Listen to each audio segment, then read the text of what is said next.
Welcome back to गोरलै channel.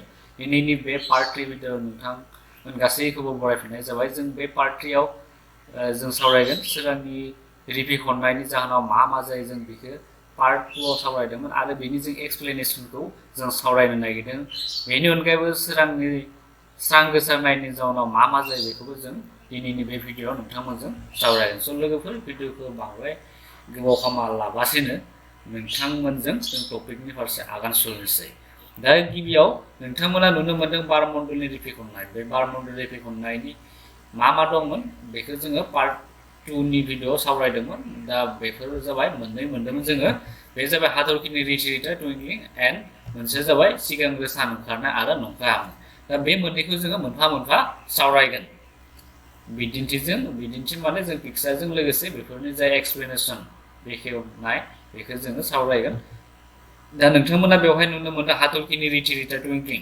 दा सावगारियाव नुनो मोनदों सासे मानसि, थामहिनबा नैबे जाबाय बुहुमनिफ्राय जों जेब्ला हाथरखिखौ नायगोन अब्ला जों हाथरखिखौ ख्लाब ख्लिब थामहिनबा रिटि रिटा जों नायनो हरो। नोंसोर माब्लाबा नायनो हागोन हरफोराव माब्लाबा साथिं अख्रां फारसे नायहर, अब्ला जोङो हाथरखिफोरखौ जोंख्लाबबाय थानो नुगोन।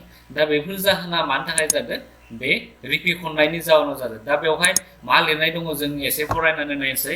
थरसे हाथरखिनि रिटा रिटा जोंनाय हाथरखिनि सोरांनि बारमण्डलारि रिपि खननायनि थाखाय जायो। थामहिनबा बेफोर सोराङा मानि थाखाय जादों? रिपि खननायनि थाखाय जायो होनना बुंदों। हाथरखिनि सोराङा बुहुमनि बारमण्डलाव हाबफैना बुहुमसिम सफैनायनि सिगां रिपि खननाय जाबोबाय थायो। आरो नैनि जा सोरां हाथरखिफोरा गावबा गाव सोरां थायो आरो बे सोराङा जेब्ला फैबाय थागोन थामहिनबा बुहुम फारसे फैनायाव बेफोरो जाबोगोन? रिपि खननाय जाबोबाय थायो। बबेबा मुवाफोरा सौग्रावबाय रिपि खनबाय, बबेबा गुन्द्रासाफोराव सौग्रावबाय रिपि खनबाय, बिदि रिपि खन माने जोंनि बुहुमाव सफैयो होनना बुंदों। बेनिफ्राय रिपि खन बिसाना फारियै सोलायलांनायनि मोनसे बिजोङाव बारमण्डलारि रिपि खननाया सोमजियो। दा बेबायदि सोमजिबोबाय थागोन रिपि खननाया। जिहेतु बारमण्डला हाथरखिनि सोरां रोदाखौ थोंगोर फारसे दावबायो आरो बेवहाय मोनसे लिरदों, बेवहाय थोंगोरा हाथरखिनि सोरां रोदाया थोंगोर फारसे दंलांगोन आरो जागोन?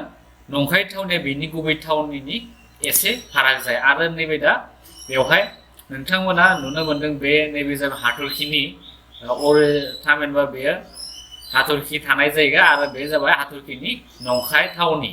जों बेबायदि माने बे बुंदों बेवहाय बेनि जा थोंगोर, बे थोंगोर फारसे नैबे थांलांनो नाजागोन। हाथरखिनि नंखाय थावनिया थोंगोर फारसे, बेथिं नोंथांमोना नुनो मोनगोन थोंगोर।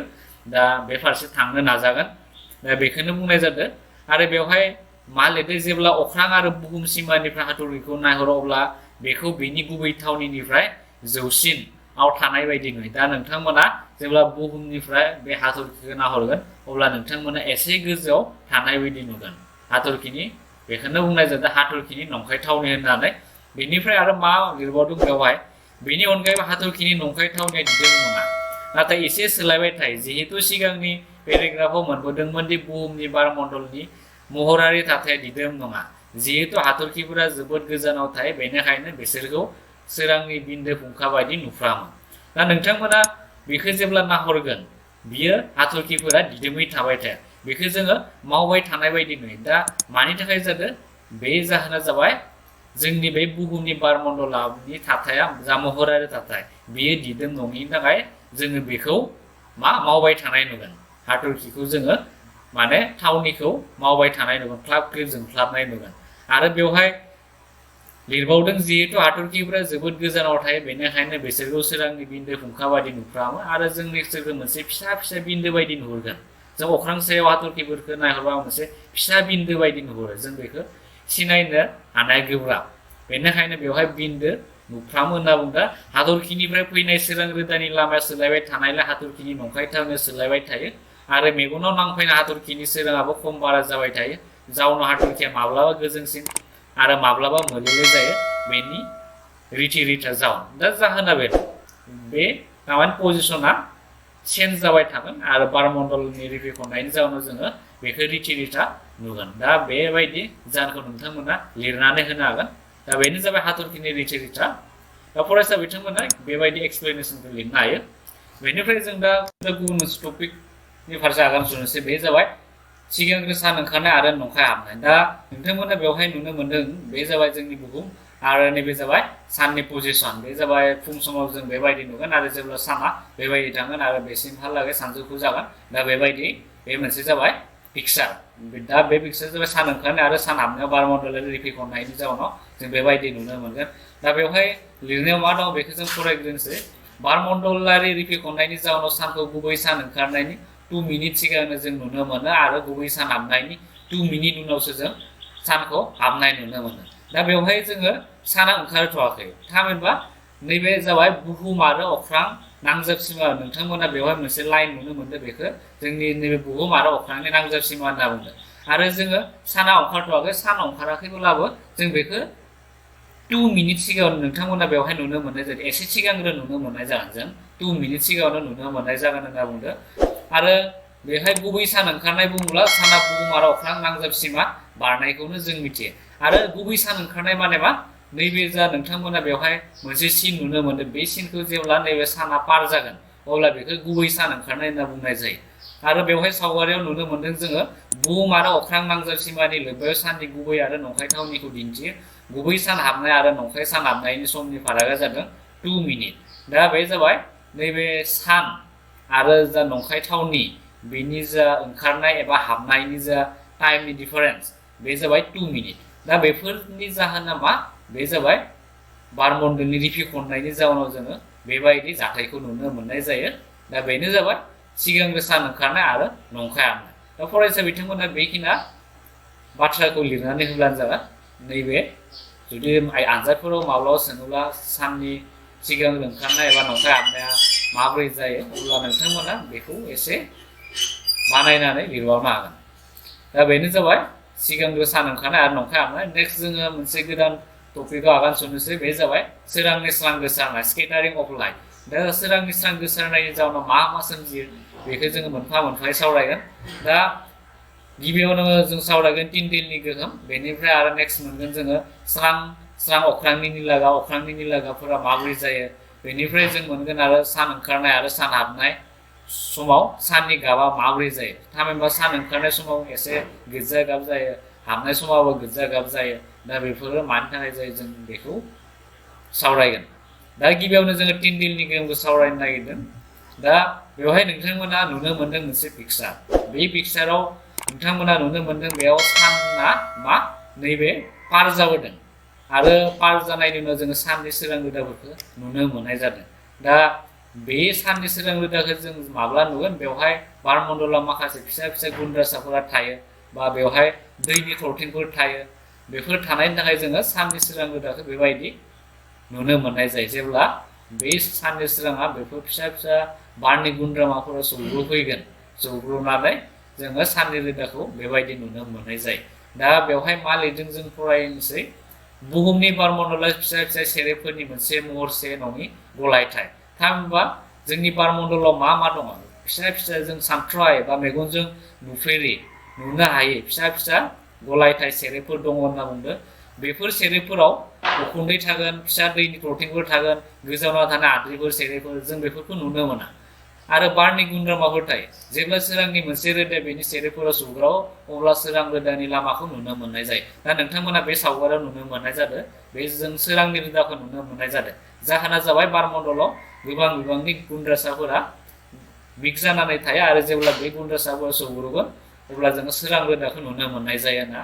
बुंनाय जादों सोराङा बेफोर सेरेफोरजों जेरै मेरै रिफिजानायनि उनाव जोंनिसिम सफैयो कलेज सेरेफोरजों सोरांनि स्रां गोसारनायानो टिनटेल गोहोम सोमजियो जायखौ नोंसोर गुथि थाखोआव फरायबाय आरो नोंथांमोना टिनटेल गोहोमनि सायाव एसे फरायबोखाबाय बेखौ नोंथांमोना गु थाखोआव मोनदोंमोन जेब्ला साननि सोरांनि रोदाया मोनसे फिसा गब्लंनि गेजेरजों उखुन्दैजों बुंफबनाय मोनसे खथायाव हाबहैयो अब्ला बे बिजादायखौ नुनो मोननाय जायो बेबायदिनो आरो नोंथांमोना ओंखाम संग्रा न'आव माब्लाबा उखुन्दै हुयोबा अब्ला नोंथांमोना बे माबाथिं जुदि इन्जुराव गब्लं थायोब्ला बेरायाव जुदि गब्लं थायोब्ला जेब्ला बे गब्लंनि गेजेरजों साननि सोराङा हाबगोन अब्ला जों माखासे फिसा फिसा सेरेफोरखौ नुनो मोननाय जायो दा बेखौ जोङो ओंखाम संग्रा इसिं न'फोराव नुनो मोननाय जायो होनना फोरमायदों बेवहाय बेनिफ्राय बेबायदिनो स्रांनि स्रां गोसारनाय सेरेफोरखौ नुनो हानाय खालामो आरो अब्लानो जोङो बै सेरेफोरखौ स्रांब्लानो जों बै साननि स्रांनि रोदाखौ नुनो मोननाय जायो।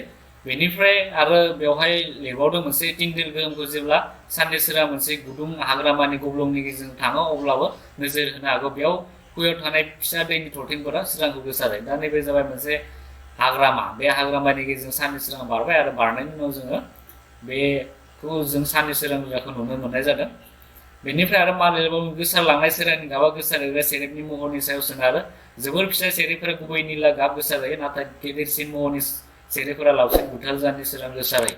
जुदि गोसारहोग्रा सेरेफा जोबोद गेदेर जायो अब्ला गोसारहोजानाय सोराङा गुफुर महराव नुजायो आरो जों सोरांनि गाबखौ गुफुर नुनायनि जाहोना जाबाय जेब्लानोखि बे गोसारहोजानाय गुन्द्रासाफोरा गिदिर जागोन, थामहिनबा बे जा साननि सोरां रोदा नांफैनाय गुन्द्रासाफोर बे जुदि गिदिर जायोबा जोङो बेखौ गुफुर नुनो मोननाय जागोन साननि सोरांनि गाबखौ। आरो जोङो माब्ला निला गाब नुनो मोननाय जागोन जेब्ला बेफोर गुन्द्रासाफोरा फिसा जागोन, सेरेफफोरा फिसा जायोब्ला जोङो बेखौ निला गाब नुनो मोननाय जायो।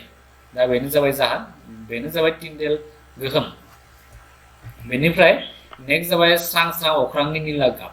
अख्रांखौ जों बयबो नुखादों आरो जों अख्रांथिं जेब्ला नाहरगोन अब्ला अख्रांनि गाबा निला गाबखौ जों नुनो मोनो आरो बे मानि थाखाय जायो? बे जाबाय स्रां गोसारनायनि जाहोनाव जायो।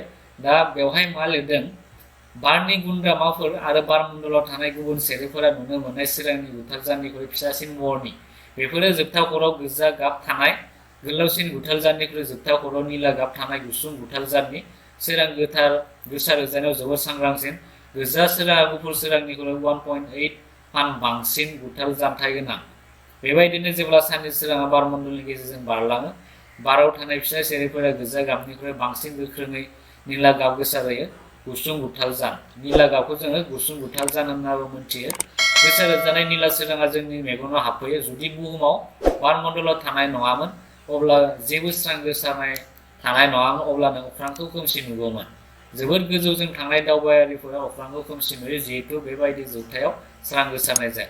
दा बे पेराग्राफनिफ्राय जों बेखौनो बुजियो जे अख्राङाव निला गाब जानायनि जाहोना जाबाय जोंनि बे जों थानाय थोरफोआ जाबाय एटमस्फियार थोरफो। बे एटमस्फियार थोरफोआव बारमण्डलफोरा बुंफबनानै दं आरो बे बारमण्डल थानायनि थाखायनो जोङो अख्रांनि गाबखौ जों जेब्ला बुहुमनिफ्राय नायहरगोन जोङो बेनि गाबखौ गोथां नुयो आरो जों बे बारमण्डलनि जोंनि दा एटमस्फियार थोरफो एटमस्फियार थामहिनबा बारमण्डल गैयि जायगानिफ्राय जोङो बेखौ नाहरोब्ला जोङो बेखौ खोमसि नुगोन। जेब्लानोखि सासे अख्रां दावबायारि एबा गोजौथिं थांलांबाय थागोन बिथांमोना अख्रांखौ निला नुवा, बे मा नुगोन?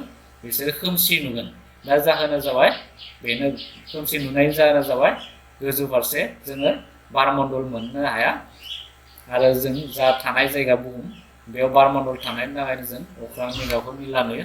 दा बेनो जाबाय अख्रांनि निला गाब सोमजिनायनि जाहोन। दा फरायसा बिथांमोना बे पेराग्राफखौ लिरनानै होनो हागोन। बेनिफ्राय नेक्स्ट जाबाय सान ओंखारनाय आरो सान हाबनाय समाव साननि गाब। जों बयबो नोजोर होदों जेब्ला साना ओंखारगोन आरो साना हाबगोन अब्ला जोङो सानखौ एसे जारों गाब थामहिनबा एसे जोङो गोजा गाब नुनो मोननाय जायो। दा जाहोना मा? बे जाहोना जाबाय बेबो स्रां गोसारनायनि थाखायनो जायो।